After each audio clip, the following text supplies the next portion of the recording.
안녕하세요, 일렉트로캠입니다.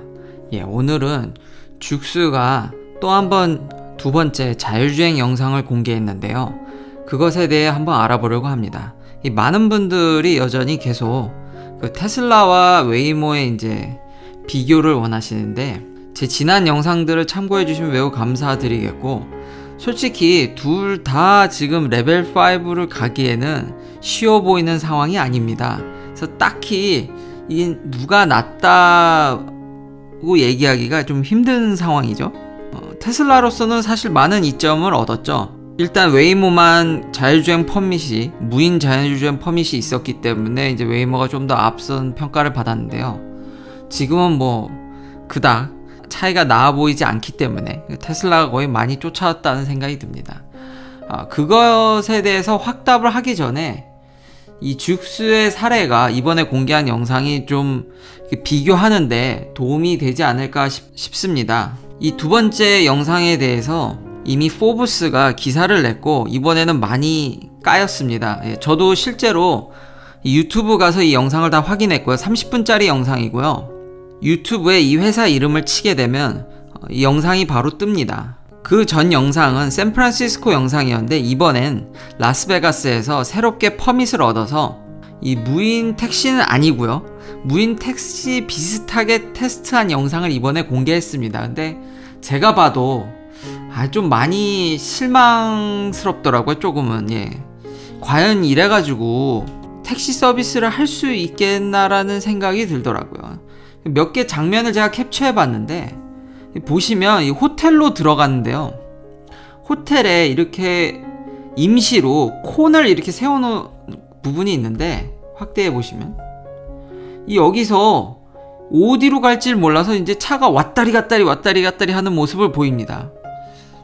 그 좀 저도 놀랬고요. 두 번째로 지금 보시면 클리어하게 패스가 있죠. 지금 사람들이 아직 건너오기 전입니다. 지금 이 보라색이 사람들을 이제 인식하는 건데, 이걸 안 갑니다. 여기 사람이 좀 있어서 이제 주저주저 하죠. 그래서 뒤에 지금 보시면 차가 한 대 쫓아오고 있거든요. 그래서 서 있다가 열받아가지고 그냥 확 지나갑니다. 이런 부분에 대해서 기사에서도 이제 자세히 다뤘는데요. 죽스 영상에 보면 에어포트를 거쳐서 이제 호텔로 가는 일단 라우트를 좀 보여주는데, 에어포트에서도 진짜 허둥지둥 됩니다. 뭐 그렇게 못하는 건 아닙니다. 근데 이제 많은 사람들이 이런 자율주행에 대한 어떤 기대치가 높아졌고, 이 기준이 워낙 올라가다 보니까, 그러니까 못하는 건 아닌데 굉장히 조금씩 허둥지둥 되는, 그러니까 사람들이 좀 많아져서 변수가 좀 생기기 시작하면은 굉장히 허둥지둥 되는 모습들이 보입니다. 사람을 픽업하는 것 같이 보여지지만 이 영상에서는 사람을 실제로 픽업하진 않았고요. 이 기사에서도 얘기하는 게, 진짜 과연 사람이랑 이렇게 인터랙션을 해가지고 픽업할 수 있을지, 굉장히 할 수는 있을지언정 굉장히 불편할 것 같다라는 뉘앙스로 이제 기사를 썼는데, 저도 그 영상을 보고 느낀 점은 이것에 굉장히 동의를 합니다. 그리고 영상을 보면 이것도 문제인데요. 그러니까 아직 정말 자율주행이 세밀함이, 죽스는 참고로 라이다를 씁니다. 이 영상에서 보면 그 30분짜리 영상이지만 이건 2배속으로 감은 겁니다. 그러니까 많이들 차가 추월합니다. 굉장히 이게 보수적으로 가게 되어 있는데, 당연히 이제 스피드 리밋을 지켜야겠죠. 그러니까 지켜서 가는데, 실상 제가 옛날 과거 제 테슬라 모델 3 영상이라든지 이런 데서 많이 언급을 했지만, 그때 잘 오토파일럿을 잘 쓰지 않는 게, 많이들 사람들이 스피드 리밋을 잘 지키지 않습니다. 그러니까 암묵적으로 그냥 무시하고 가는 구간들이 미국에 꽤 많은데, 그런 데서도 억지스럽게 이렇게 스피드 리밋을 지키려고 하게 되면 그게 더 위험하다라는 게 이 기사의 내용입니다. 그러니까 많이들 뒤에 있던 차들이 굉장히 추월을 많이 하는 걸 영상에서 볼 수 있습니다. 그런 부분들이, 그러니까 어느 정도 교통 흐름을 따라가서 이런 흐름을 인식하는 그런 걸 이제 퍼셉션이라고 해야 될까요?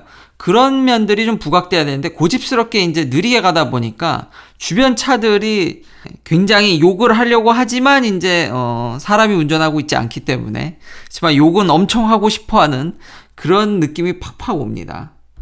그리고 마지막으로, 그러니까 굉장히 이 시스템이 굉장히 보수적으로 설계되어 있다 보니까 여전히 이게 그러니까 라스베가스에는 팜트리가 굉장히 많이 세워져 있는데, 거기 그 큰 트리랑 이 보행자를 가끔씩 헷갈리는 게 보입니다.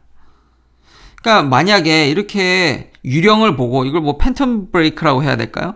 유령을 보고 이렇게 계속 브레이크를 밟는다든지 굉장히 느릿느릿하게 움직이면은 과연 이게 상업적으로 좀 의미가 있겠냐라는 이제 비판적인 기사입니다. 이번 영상은 과거 샌프란시스코 영상에서 보여줬을 때는 굉장히 복잡한 이런 롬바르디 코스도 이렇게 잘 헤쳐나가더니 역시 사람들이 많이 있고 사람들과 어떤 좀 인터랙션을 해야 된다든지 이런 면에 있어서는 굉장히 좀 이렇게 허둥지둥되는 모습을 보여주어서 조금 안타깝습니다. 그리고 그 다음 이제 이 회사의 안타까운 소식은 최근에 뭐 테슬라랑 소송도 있었죠. 지금 자칫 잘못하면 이 회사가 이제 끝날 수도 있습니다. 지금 분위기가. 지금 기사의 내용을 보면 공식적으로 이건 회사가 밝힌 건데 지금 투자자를 찾고 있습니다. 근데 투자자를 찾는 것뿐만 아니라 지금 제발 좀 제 회사 좀 사주세요 라고 지금 대외적으로 계속 광고하고 있습니다. 그러니까 회사를 팔려고 하는 거죠. 제가 전 영상에서 자율주행에 굉장히 돈이 많이 풀렸는데 이게 버블이 없어지는 이제 스타트인지는 모르겠으나 좀 분위기는 굉장히 안 좋아 보입니다. 그래서 참고로 이런 스타트업이 망할 확률을 좀 찾아봤는데요. 일반적으로 구글의 스타트업이 망할 확률을 쳐보면요. 90%가 망한다고 합니다. 이거 뭐 한국의 이런 자영업자분들이 굉장히 힘들다는 이야기를 들었는데 그런 것들도 떠오르고 90%는 너무 높은 거 아니야 라고 생각이 들기도 하고요. 이게 너무 숫자가 무지막지한데 그래서 좀 더 자세하게 찾아보니까 이거 섹터별로 다르겠죠. 뭐 테크놀로지라든지 이거는 그냥 모든 스타트업을 이제 뭉뚱그려서 얘기했을 때입니다. 스타트업을 보면 세컨 이어에 80%가 살아남습니다. 그냥 20% 정도는 망하고 그 다음 세 번째 그러니까 third 이어에 한 30% 망하고 그 다음에 40%가 망하고 해서 한 5년쯤 지나면은 거의 한 반쯤 망한다고 합니다. 제가 그 다음 더 통계를, 그러니까 이 90%라는 통계가 어디서 나왔냐면 이게 연수가 계속 갈수록 이걸 통계해 보니까 한 뭐 10년까지 해놨는데 그러면은 거의 한 20%만 살아남더라고요. 사업하는 게 쉽지 않은 것 같습니다. 그리고 제 경험을 이제 말씀드리면 이런 테크놀로지 스타트업은 제가 미국에 있으면서 친구들이라든지 주변 이런 선배님들 분들이 적지 않게 스타트업을 만들던가 아니면 스타트업에 들어가는 경우를 많이 봤는데 이 스타트업의 대부분의 목적은 잘 되기보다는 이런 상황 때문이어서 그런지 구글이라든지 애플 혹은 삼성의 자기 회사를 파는 게 비싼 값에 파는 게 가장 큰 꿈이라고 현실적인 이야기를 많이 들었던 기억이 납니다. 망하는 이유는 마켓이 필요 없는데 만들어서. 근데 이런 경우는 자율주행은 지금 마켓에서 엄청 필요한데, 이게 제일 큰 이유인데, 아마 마켓이 원하는 정도의 기술을 구현하지 못한 게 가장 크지 않을까 싶습니다, 현재로서는. 그 다음 이제, 망하는 이유가 돈이 없어서, 이제 캐시가 날아가서. 그러니까 열심히 투자자를 구해야겠죠. 자, 마지막으로 이제 테슬라한테 아마 지원받아서, 연구를 한 연구팀에서 이제 발표한 논문에 대해서 한번 얘기해 볼까 하는데요. 항상 구독자님들의 의견은 소중합니다. 이걸 좀 자세히 알아봐 달라고 부탁하셔서 저도 한번 이 본 기사가 아니라 이 논문을 한번 또 읽어봤습니다. 이 논문을 읽어보니까 구독자님께서 그 남겨주신 댓글이 맞습니다.